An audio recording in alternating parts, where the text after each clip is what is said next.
ভাবুন ভাবুন কোন দেশে বাস করছেন, ভাবুন আপনারা কোন দেশে বাস করছেন ভাবুন। ভেড়া দেখেছেন? ভেড়া, ভেড়াকে যেমন উঠ বললে উঠ, বস বললে বস। একটা ভেড়া গেলে পাড়ার একটা ভেড়াকে ধরে নিয়ে বাকি ভেড়াগুলো যেমন পিছনে চলে, সেই রকম করে যদি আপনারা চলেন আপনারা খুব ভালো। আর যদি নিজের অধিকারের কথা একবার বলেছেন, যদি নিজের অধিকারের কথা একবার বলেছেন, তাহলে কি অবস্থা হয় এটা দেখে নিন। এটা তো সামাজিক সংগঠন, আমি টিএমসিও না, আমি বিজেপিও না, আমি সিপিএমও না।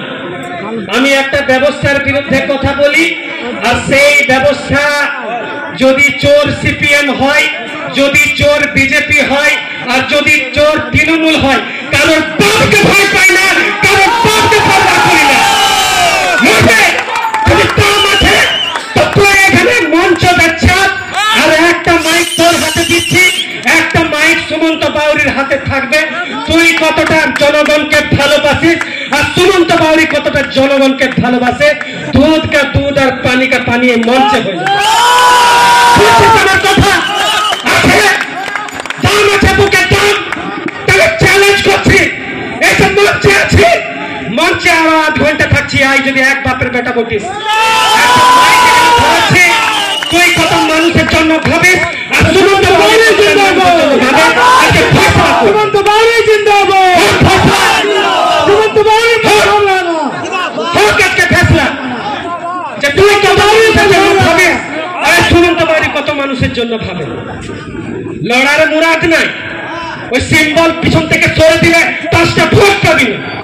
মমতা ব্যানার্জি কন্যাশ্রী থেকে আরম্ভ করে রূপশ্রী বিভিন্ন যদি সরকারি প্রকল্প না আসতো, তাহলে এই যে 600-1200 ভোটে জিতেছিস সে পদটাও পেতিস না।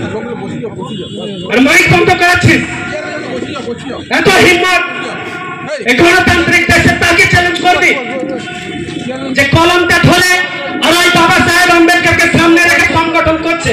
তুই ছাড়, তোর বাপেরও দম নাই, কথা দিয়ে যাচ্ছে। শিক্ষা সমিতিকে আটকানোর ক্ষমতা তুই ছাড়, তোর বাপেরও দম নাই। উচিত কথা বলবো, মানুষ যদি আমাকে ভালোবাসা দেয় মাথা পেতে নেব, মানুষ যদি আমাকে জুতো মারে সে জুতোটাও মাথা পেতে নেব। আপনাদেরকে কথা দিয়ে যাচ্ছি, কথা দিয়ে যাচ্ছি। যাই হোক, আপনারা যারা ধৈর্যপূর্বক এতদূর এই প্রোগ্রামকে চালালেন আপনাদেরকে অসংখ্য ধন্যবাদ। আর যারা দক্ষিণ খণ্ড থেকে এসেছে, যারা বানকোলা থেকে এসেছে, যারা তিলাবনি থেকে এসেছে, তাদেরকে বলছি এই 4টে জায়গাতে আমি কিন্তু বছর ঘুরতে না ঘুরতে গোবর্ধন দিকপতি বাউরির আরেকটা মূর্তি দেখতে চাই। এই 2024-এ হাফ সেঞ্চুরি আমাদেরকে করে দিতে হবে মূর্তি লাগানো। উপেন বিশ্বাস আমাদের জন্য ইতিহাস লিখুক না লিখুক, আমরা বাউরিরা মাইক ধরে কলম ধরে সংগঠনের জোরে ইতিহাস লিখবো। এটা আপনারা মন প্রাণ দিয়ে চিন্তা ভাবনা করে করে দেবেন। আমাদের হয়ে কেউ লিখুক বা না লিখুক, আমাদের যে ইতিহাস আছে সেই ইতিহাস আমরা যারা আছি আমরা সংগঠনের দৌলতে লিখবো। ধন্যবাদ।